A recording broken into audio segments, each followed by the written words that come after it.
بسم اللہ الرحمن الرحیم۔ السلام علیکم ورحمۃ اللہ وبرکاتہ۔ آج بات کریں گے شجر کاری کے متعلق۔ شجر کاری کی اہمیت۔ شجر کاری کا مطلب ہے درخت لگانا، کیونکہ شجر کا معنی ہے درخت اور کاری کا معنی ہے لگانا۔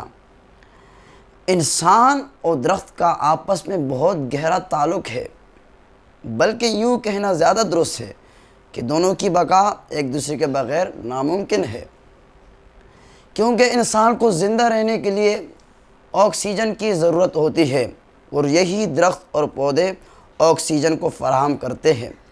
اسی طرح پودوں کو زندہ رہنے کے لیے کاربن ڈائی آکسائڈ کی ضرورت ہوتی ہے، اور یہ گیس پودوں کو خوراک کے بنانے کا بنیادی جز ہے، اور یہ گیس انسان اور دوسرے جانور مہیا کرتے ہیں۔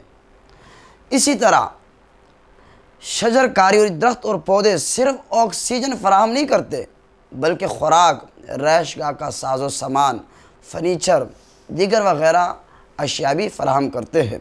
یہ پھل دینے کے ساتھ ساتھ تیز دھوپ میں ہمیں سایہ بھی دیتے ہیں۔ اسلام میں بھی شجر کاری کے متعلق نبی اکرم صلی اللہ علیہ وسلم کا فرمان ہے۔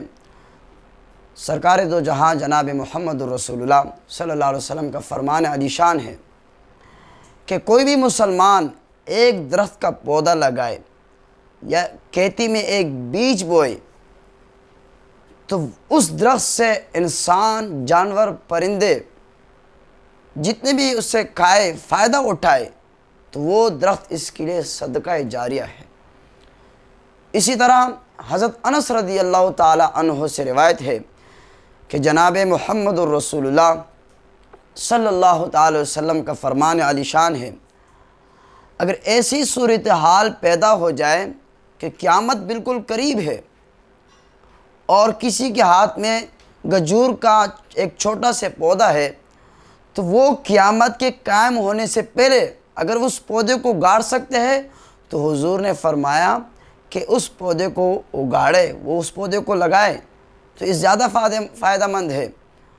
تو محترم ناظرین، اسلام میں بھی درختوں کو کٹائی سے منع کر دیا گیا ہے، اور حتیٰ کہ جنگ جیتنے کے بعد بھی فتوحہ علاقے میں بھی درختوں کے کٹائی سے منع کر دیا گیا ہے، اور درخت کی حفاظت کرنے کی تلقین کی گئی ہے، اور ساتھ ہی ساتھ درخت کے لگانے کی ترغیب دی گئی ہے۔ تو ہمیں بھی چاہیے کہ ہم درختوں کو لگائیں، پودے لگائیں، کیونکہ ہم ان چیز سے بے خبر ہے۔ دوسری ممالک، کنٹریز میں دیکھ کے غیر مسلم جو ہے نا، وہ پودوں کے شجر کاری کا مہم چلاتے ہیں، کیوں؟ وہ صرف دنیاوی فائدہ دیکھتے ہیں، اور ہمیں تو چاہیے کہ ہم اصل فائدہ تو مرنے کے بعد ہے، کیونکہ جب بندہ دنیا سے چلا جائے اور وہ جب تک وہ درخت دنیا پر رہے گا، اس سے جانور، انسان، پرندے فائدہ اٹھائیں گے، تو اس کے لیے صدقہ جاریہ ہے۔ تو آپ کی جانی پہچانی تنظیم دعوت اسلامی ایک شعبہ ہے FGRF، وہ 1 اگست سے ہر سال 1 اگست سے 30 اگست تک شجر کاری کا مہم چلاتے ہیں۔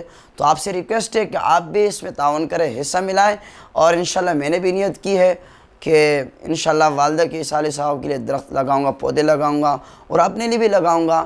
تو آپ بھی مسلمانوں کو تو غیر مسلم کو سے زیادہ اس شجر کاری کے مہم پہ حریص ہونا چاہیے کہ ہم بھی ان میں تعاون کریں۔ تو آپ انشاءاللہ، آپ سے امید ہے کہ آپ تعاون فرمائیں گے۔ اللہ پاک ہمیں عمل کرنے کی توفیق عطا فرمائے۔ وآخر دعوانا ان الحمد للہ رب العالمین۔